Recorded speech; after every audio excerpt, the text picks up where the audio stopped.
Porque Dios desea que vivas una vida mejor, aquí y ahora. Escuchas Evangelio Práctico con el pastor Ezequiel Rodríguez. Saludos mi gente, bienvenidos a su podcast Evangelio Práctico. Ya hemos llegado, ya estamos en nuestro episodio número 5 de esta segunda temporada del podcast. Y hoy estaremos hablando sobre un tema completamente bíblico, como siempre, del cual Jesús y sus apóstoles hablaron y enseñaron. Y nosotros lo vamos a estar tocando con seriedad, lo vamos a estar tocando con tranquilidad y lo vamos a estar tocando con autoridad. En este episodio hablaremos sobre demonología y liberación demoníaca. Claramente un episodio no será suficiente para hablar todo lo que hay que decir sobre este tema, así que en esta ocasión vamos a hablar algo sobre demonología y vamos a introducir algo sobre lo que es la administración, básicamente la administración de la liberación demoníaca. Este tema que vamos a tocar hoy no es un tema que nos apasione, una cosa así que digan, que mucho nos apasiona este tema, qué bárbaro. Pero es un tema que está en el registro bíblico con el cual Jesús lidió en su ministerio aquí en la tierra y nos enseñó que nosotros también tendríamos que tratar con este tema en algún momento. Nos guste o nos disguste, así que es necesario que conozcamos algo sobre este asunto de la demonología y lo que es la administración de la liberación demoníaca. Nuevamente, antes de comenzar, quiero ser bien claro con esto. Antes de comenzar, voy a dejar meridianamente claro lo que ya yo dejé claro en el primer episodio, ¿verdad? Cuando comenzamos a hablar esta temporada sobre rasgando el mundo oscuro. Nuevamente voy a dejar claro que Satanás y sus demonios fueron derrotados hace muchos años atrás en una cruz romana, cuando Cristo expiró y con su último aliento gritó, Tetelestai, consumado es, todo está acabado o todo está terminado. Y Pablo, escribiendo a los Colosenses, capítulo 2, verso 15, dice, despojando a los principados y a las potestades, los exhibió públicamente, triunfando sobre ellos en la cruz. Estamos claros con eso. Ahora, eso no significa que el enemigo no pueda hacer mucho daño a los cristianos. De hecho, el apóstol Pedro, ¿verdad? Le escribe en su primera carta, nos escribe en su primera carta a que seamos sobrios, nos instruye a que seamos sobrios y que velemos, porque nuestro adversario, el diablo derrotado, pero anda como león rugiente buscando a quien devorar. Y el que se deje devorar, créame que lo va a hacer canto, así derrotado como está. Antes de comenzar, ciertamente le pido a Dios para hablar de este tema, que cubra con la sangre de Jesús a todos los que escuchen estos episodios, particularmente ya que este tema expone verdades que Satanás no quiere que salgan a la luz y hará todo lo que pueda por impedirlo. Habiendo dejado esto ya claro, ¿verdad? Vamos a entrar ya en materia de demonología. Lo primero que vamos a establecer y queremos dejar meridianamente claro es que los demonios no son lo mismo que los ángeles caídos. Los demonios no son ángeles caídos. Pastor, pero ¿cómo va a ser? Usted está loco. ¿Cómo que no son la misma cosa? Yo siempre he creído que es lo mismo. Tranquilos, vamos por partes. Hay varias escuelas de pensamiento dentro del campo de la teología y unos creen y enseñan que los demonios y los ángeles caídos es la misma cosa, y hay otras escuelas de pensamiento que creen y enseñan lo contrario. Yo estoy en esta última, yo estoy ubicado en esta y te voy a decir por qué. Voy a compartir las que considero que son las 3 principales razones por las que los demonios no son lo mismo que los ángeles caídos. Primero, vamos a considerar la etimología de los términos en el original griego. El término griego para ángeles caídos es pesmenos ángelos. Cada vez que se habla de ángeles caídos en el Nuevo Testamento, está hablándose de pesmenos ángelos.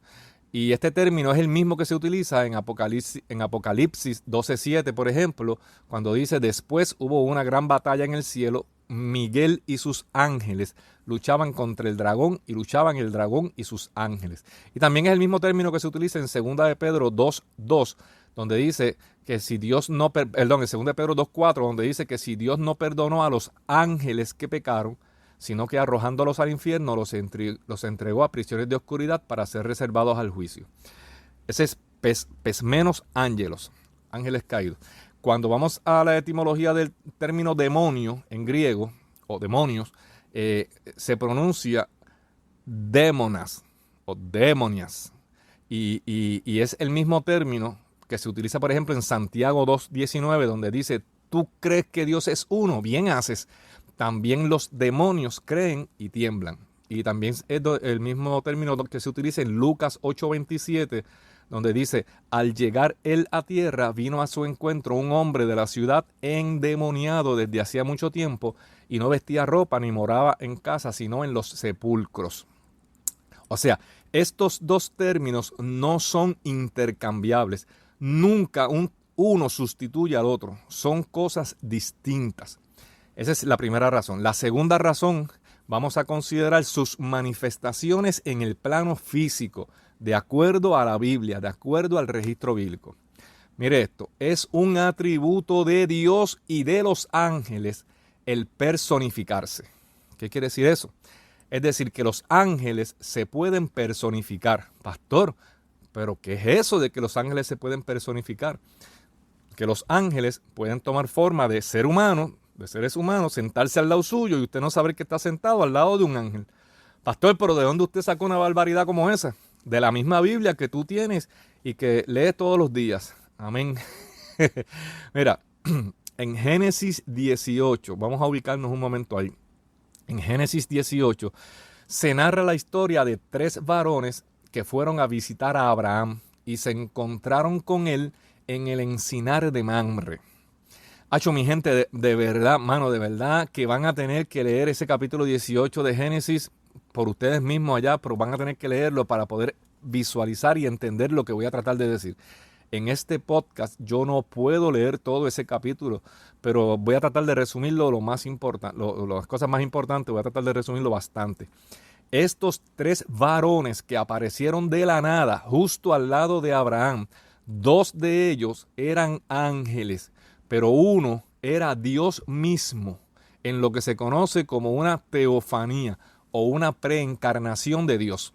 Por eso vemos en el verso 2 de ese capítulo 18 de Génesis, en el verso 2, que Abraham se postró en tierra en señal de adoración.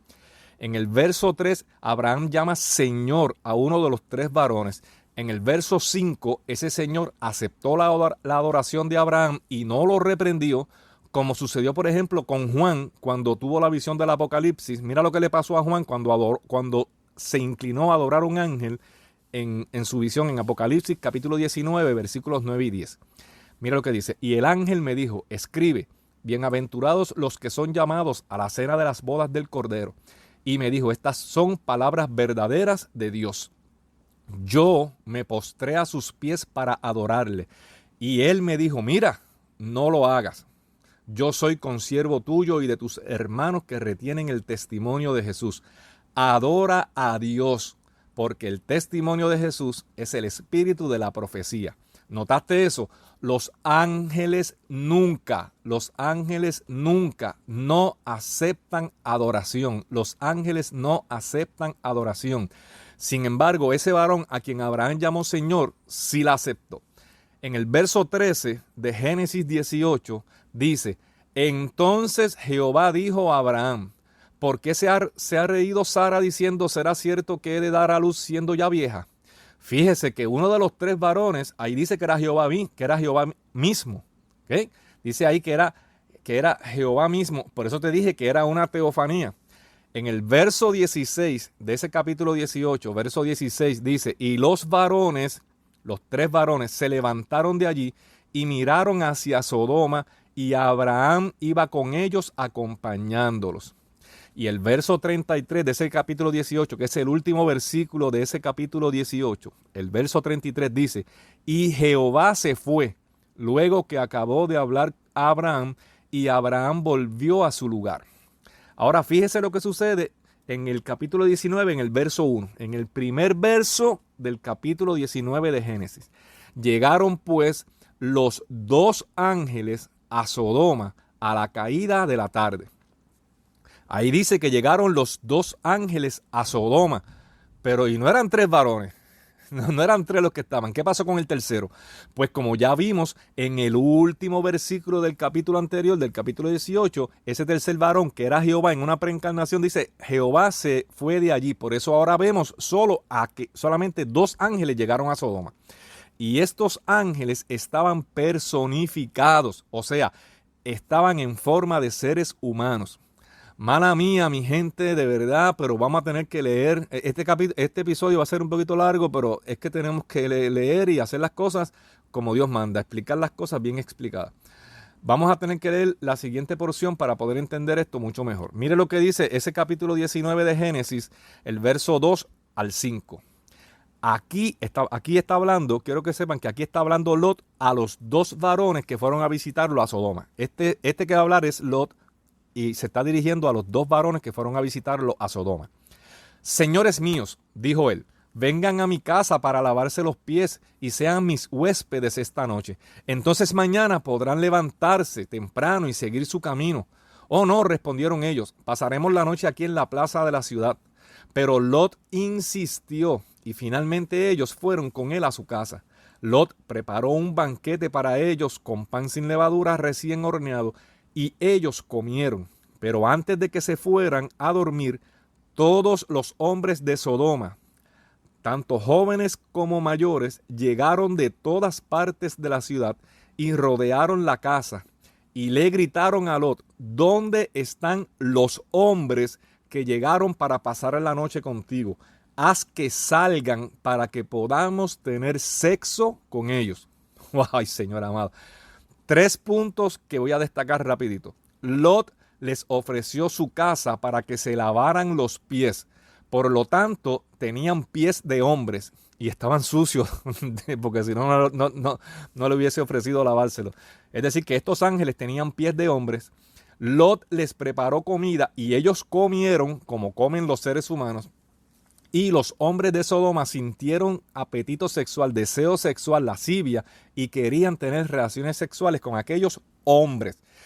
Es decir, que estos varones que eran ángeles estaban en forma humana, sin alas, sin la facultad de volar, sin brillo, sin nada. Eran hombres, pero eran ángeles. Si hubiesen estado en forma angelical, en forma celestial, nada de esto hubiera sucedido de esa forma.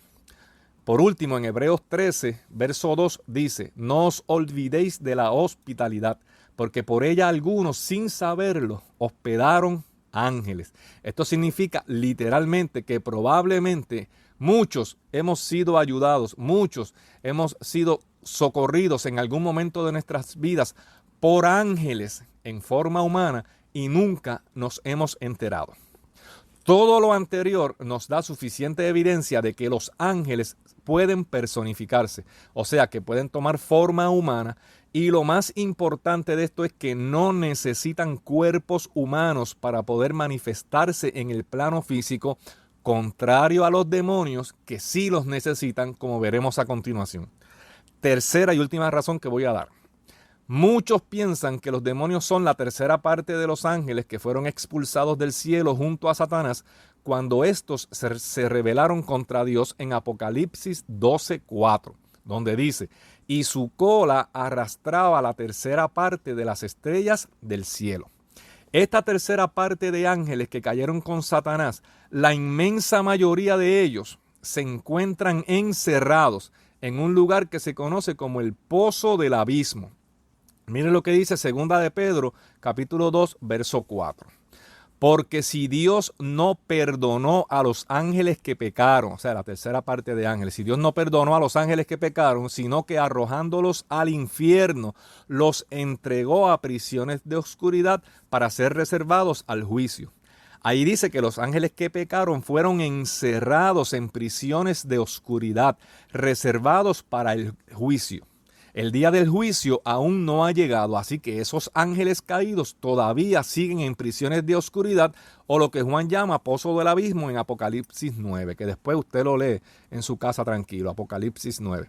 Ahora, vamos a entrar aquí ahora nos vamos a meter en aguas un poquito más profundas. No todos los ángeles que cayeron están encerrados en esas prisiones, lo que significa que hay muchos de ellos que están sueltos por ahí. Pastor, cierre el bendito podcast porque ahora sí que se volvió loco usted. ¿Cómo es eso de que no todos los ángeles que pecaron están encerrados en el pozo del abismo? Si eso fue lo que acabamos de leer en 2 de Pedro 2:4. Sí, mi hermanito, lindo y precioso, pero mira lo que tienes que cogerlo con calma. Mira lo que dice el libro de Judas. El libro de Judas lo que tiene es un capítulo, por lo tanto, el versículo 6 de ese libro de Judas. Mira lo que dice el versículo 6 en la Nueva Versión Internacional. Y a los ángeles que no mantuvieron su posición de autoridad, sino que abandonaron su propia morada, los tiene perpetuamente encarcelados en oscuridad para el juicio del gran día. ¿Ves? No todos los que cayeron están encerrados, son solo los que no guardaron su posición de autoridad. Mano, y ahora sí que vamos para lo hondo bastante. Espero que, ¿verdad?, en el nombre de Dios me pueda seguir por ahí, porque vamos sin miedo por ahí para adentro. Para poder entender lo que te estoy diciendo, vamos a tener que explicar rapidito lo que sería la jerarquía del reino de Dios. En otro episodio vamos a hablar de la jerarquía del reino o del mundo oscuro, pero ahora necesito que entiendas la jerarquía del reino de Dios. ¿Cómo está organizada la jerarquía en el reino de Dios? ¿Quién manda en el reino de Dios? ¿Quién usted cree que manda en el reino de Dios? Manda Dios Trino, Dios Padre, Dios Hijo, Dios Espíritu Santo. Luego están los arcángeles. La Biblia solo menciona a un arcángel por su nombre, el arcángel Miguel. Lo vemos en el capítulo 10 de Daniel, en Daniel capítulo 10. No significa que no haya más arcángeles. De hecho, pensamos y creemos que sí hay más arcángeles. Solo es que este es el único que se menciona por su nombre, el arcángel Miguel. El arcángel Miguel siempre lo vemos actuando en defensa del pueblo de Israel. Siempre está a favor y en defensa del pueblo de Israel. Luego de los arcángeles están los querubines. Pastor, los querubines están siempre rodeando el trono de Dios. Siempre están flanqueando el trono de Dios, se dedican a la defensa y a la protección de ese trono. De hecho, Lucifer era un querubín. Mira lo que dice Ezequiel 28, 14 y 15. Tú, querubín grande, protector, yo te puse en el santo monte de Dios. Allí estuviste en medio de las piedras de fuego, te paseabas. Perfecto eras en todos tus caminos, desde el día en que fuiste creado hasta que se halló en ti maldad. Luego de los querubines están los serafines. Los serafines revolotean sobre el trono de Dios y su función siempre está relacionada a la adoración en todas las manifestaciones. Estos adoran constantemente y constantemente gritan santo, santo, santo, como los vio el profeta Isaías en su visión del capítulo 6 de su libro. Luego de los serafines están todos los demás ángeles, lo que yo llamo los ángeles rasos, los ángeles sin rango. Entre estos se encuentran los ángeles guerreros, los ángeles adoradores, los ángeles ministradores, los ángeles mensajeros. Y de estos mensajeros la Biblia solo da el nombre de un ángel. La Biblia solo menciona el nombre de un ángel mensajero que se llama Gabriel. Mucha gente cree que Gabriel es un arcángel. No, Gabriel es un ángel, pero de los demás bajo rango. Es un ángel mensajero y siempre lo vemos llevando mensajes. De hecho, le tocó llevar el mensaje del alumbramiento milagroso a María, la madre de Jesús. Estás escuchando Evangelio Práctico. Ahora que entendemos algo sobre la jerarquía del reino de Dios, podemos entender lo que dijo Judas en el versículo 6 cuando dijo los ángeles que no guardaron su posición de autoridad. Es decir, que dentro de la tercera parte esa de ángeles, la tercera parte de ángeles que Satanás arrastró con él, probablemente allí habían más arcángeles, habían otros querubines, a lo mejor habían otros serafines y habían ángeles que tenían posiciones de autoridad. que bajaron con Satanás también. Estos definitivamente tienen que estar encerrados en prisiones de oscuridad o lo que Juan llama el pozo del abismo, porque si el mundo está como está, y escúcheme bien, si el mundo está como está con un solo querubín suelto, que es Lucifer o Satanás, si el mundo está como está con un solo querubín suelto, imagínate cómo estaría este mundo si todos esos querubines y serafines que bajaron con él estuviesen sueltos. Pastor, pero ¿por qué es importante conocer esto? ¿Por qué esto tiene importancia? A lo mejor usted se pregunta con mucha honestidad y yo te tengo que decir que demasiado importante, tiene mucha importancia, porque esto explica muchos fenómenos de apariciones paranormales en el mundo, por ejemplo, donde se ven cuerpos de cosas que no son humanos, ni son animales, ni son vegetales. Muchas de estas apariciones extrañas se explican mediante la operación combinada de ángeles caídos trabajando, ¿verdad?, en coordinación con demonios. Yo sé que estoy tocando aguas profundas y hay temas que no se hablan mucho, pero esto es necesario que lo tengamos en nuestra mente y lo consideremos. Volviendo al pozo del abismo, ese pozo está cerrado todavía, hoy está cerrado, y dice Apocalipsis capítulo 9, que será abierto durante el juicio de la quinta trompeta, y dice que saldrán de ese pozo todos esos ángeles caídos que llevan millones de años encerrados en ese lugar.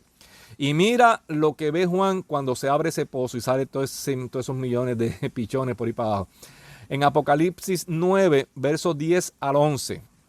Tenían colas como de escorpiones y también aguijones, y en sus colas tenían poder para dañar a los hombres durante 5 meses. Y tienen por rey sobre ellos al ángel, no al demonio, al ángel del abismo, cuyo nombre en hebreo es Abadón y en griego Apolión.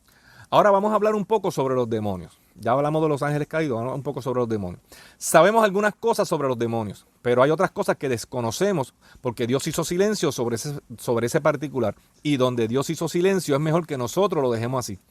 Pastor, ¿de dónde demonios salieron los demonios? Eso, mi hermano y mi hermana, es una de las cosas en las que Dios hizo silencio. La verdad es que nadie sabe con certeza. No sabemos, nadie sabe el origen de los demonios. Algunos piensan, como ya dije, que los demonios salieron de la tercera parte. Ya dimos evidencia suficiente que no fue así. Algunos piensan que los demonios salieron cuando los hijos de Dios se juntaron con las hijas de los hombres en Génesis capítulo 6. Pero sabemos que esto es una soberana aberración. Mira lo que dijo Jesús en Mateo 22:30. Pues cuando los muertos resuciten, no se casarán ni se entregarán en matrimonio, y en ese sentido serán como los ángeles del cielo, dejando claro que no fueron los ángeles los que se acostaron con las hijas de los hombres antes del diluvio, porque los ángeles no se acuestan. Dice, además, si hubiesen sido los ángeles los que se acostaron con las hijas de los hombres, ¿por qué Dios castigó solo a la humanidad con el diluvio?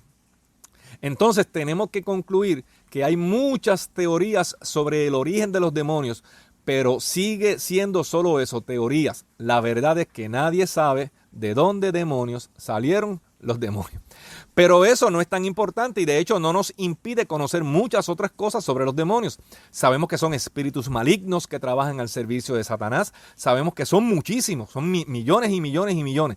Lo que hace parecer como si Satanás pudiese estar en muchos lugares o en todos los lugares al mismo tiempo, cosa que usted y yo sabemos que es imposible porque Satanás no es omnisciente, ya que ese atributo le pertenece solo a Dios.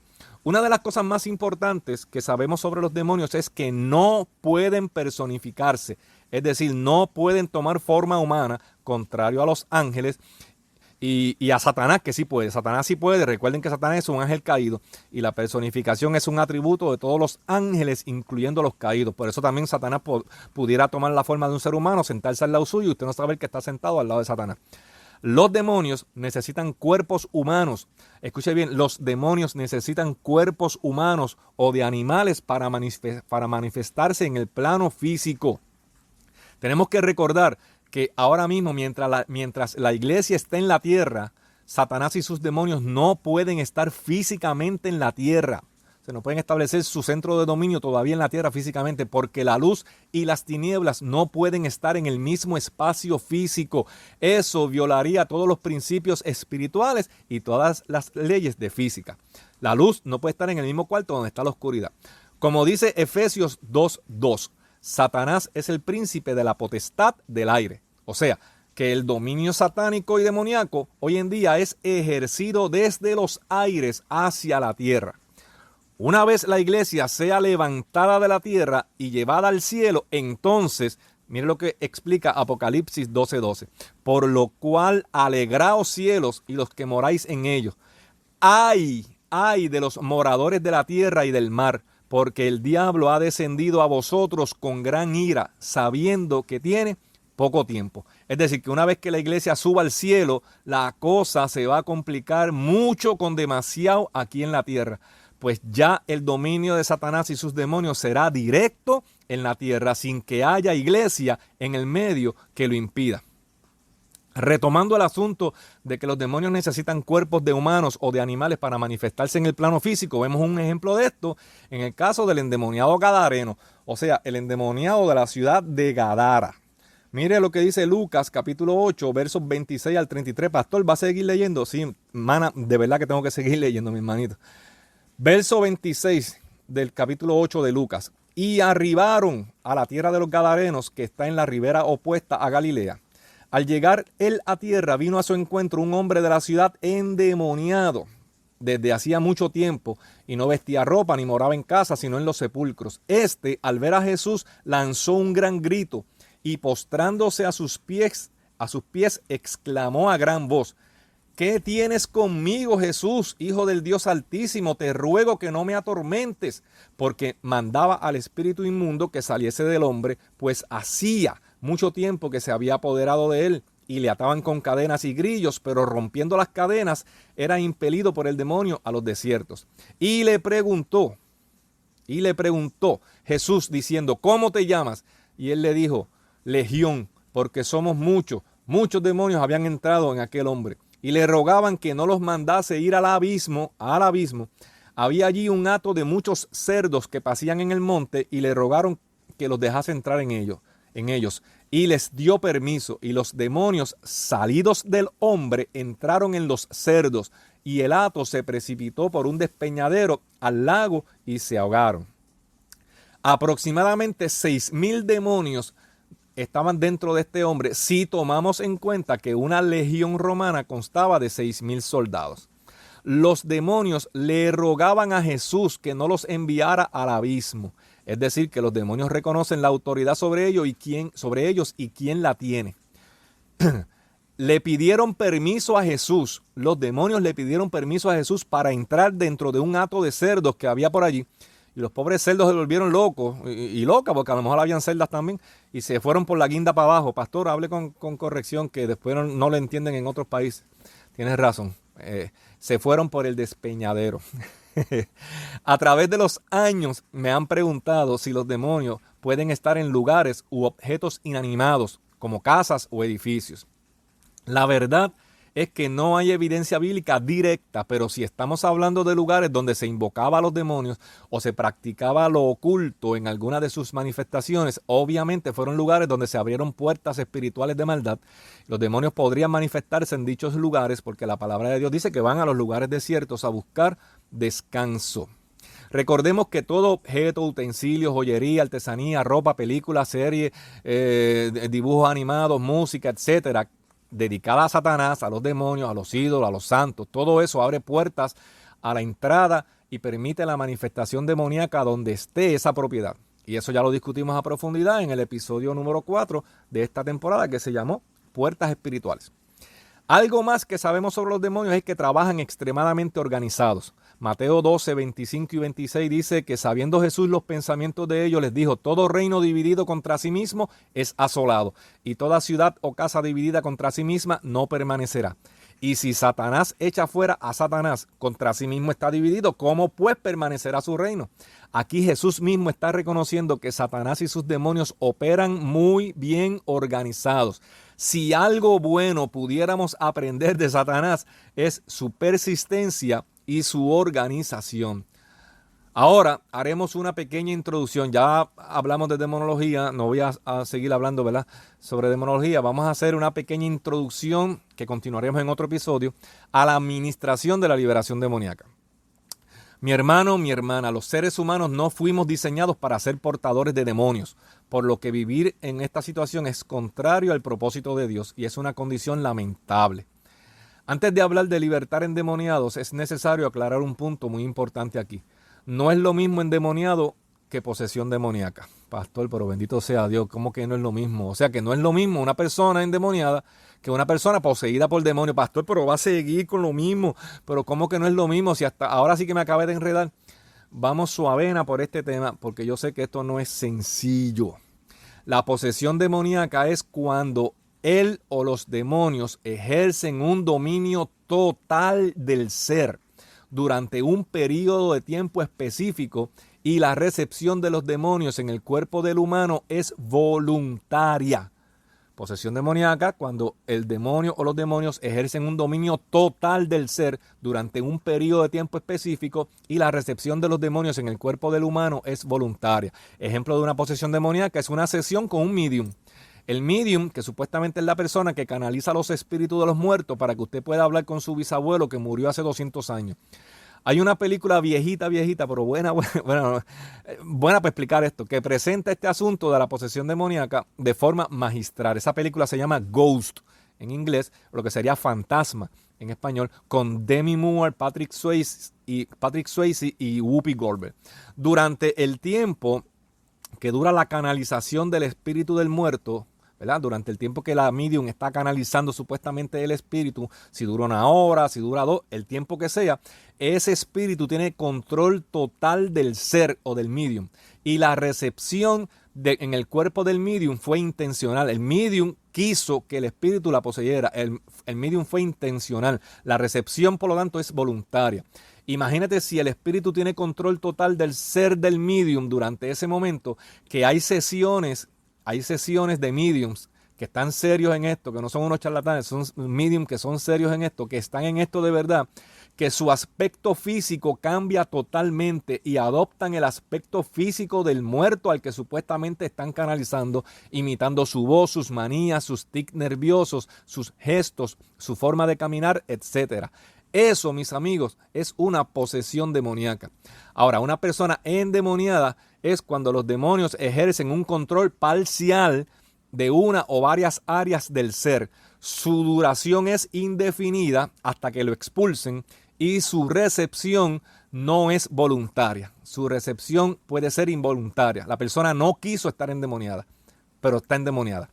Una persona puede estar endemoniada sin haberlo querido o sin saberlo. Una persona endemoniada es lo que acostumbramos o acostumbrábamos ver en congregaciones de corte más carismático, donde una persona empieza a dar gritos y a revolcarse en el piso, a botar espuma por la boca, a maldecir y a tratar de agredir a los que están ministrando liberación. Es una persona que sin saberlo, sin haberlo sabido, ¿verdad? O si lo sabían o no, abrió puertas espirituales en su vida, lo que lo expuso a la influencia demoníaca, que si no se atiende rápido se convierte en opresión demoníaca, que si no se atiende rápido se convierte en un caso de endemoniamiento leve, hasta casos de endemoniamientos severos. Pastor, con calma. Eso es así, mi gente. Toda entrada de demonios en la vida de los seres humanos no se da de ahora para ahora. Todo comienza con abrir puertas, ver lo que no se tiene que ver, escuchar lo que no se tiene que escuchar, poseer lo que no se tiene que poseer, mentir, etc. Una vez las puertas están abiertas, el enemigo decide si entra o no. Puede comenzar a influenciar en tu mente. Todo comienza con una influencia. El enemigo comienza a influenciar en tu mente y te comienzas a sentir seducido. Te empiezas a sentir atraído de forma más fuerte que de costumbre hacia determinada práctica pecaminosa. Si no te das cuenta que estás siendo influenciado y no cierras esas puertas a tiempo de una influencia, vas a caer en una opresión demoníaca. O sea, ya esta práctica pecaminosa te domina, te controla, ya no puedes dejar de hacerlo o de pensarlo por tus fuerzas. Te sientes perdido si no lo haces. Y si no te das cuenta o alguien te lo hace saber de que estás bajo una opresión demoníaca, entonces caes en un caso de endemoniamiento. En este punto ya él o los demonios controlan áreas de tu vida y ya aquí necesitas ser ministrado por personas llenas del poder del Espíritu Santo que le ordenen a él o los demonios a que salgan en el nombre de Jesús. Si eso no sucede, puedes caer en casos de endemoniamiento más severos donde la cosa se complica exponencialmente. Y aunque para Dios no hay nada imposible, estamos claros en eso, estos casos son los más cerca que están de serlo. Estos casos se dan principalmente cuando hay pactos con Satanás de por medio. Más adelante, en otro episodio, voy a dar ejemplos, ¿verdad?, de administraciones que yo he participado, que yo he tenido, ¿verdad?, que yo he administrado liberación por personas endemoniadas, y me he topado con casos con casos como estos, de personas que han tenido pactos con Satanás, y han sido casos bien complicados.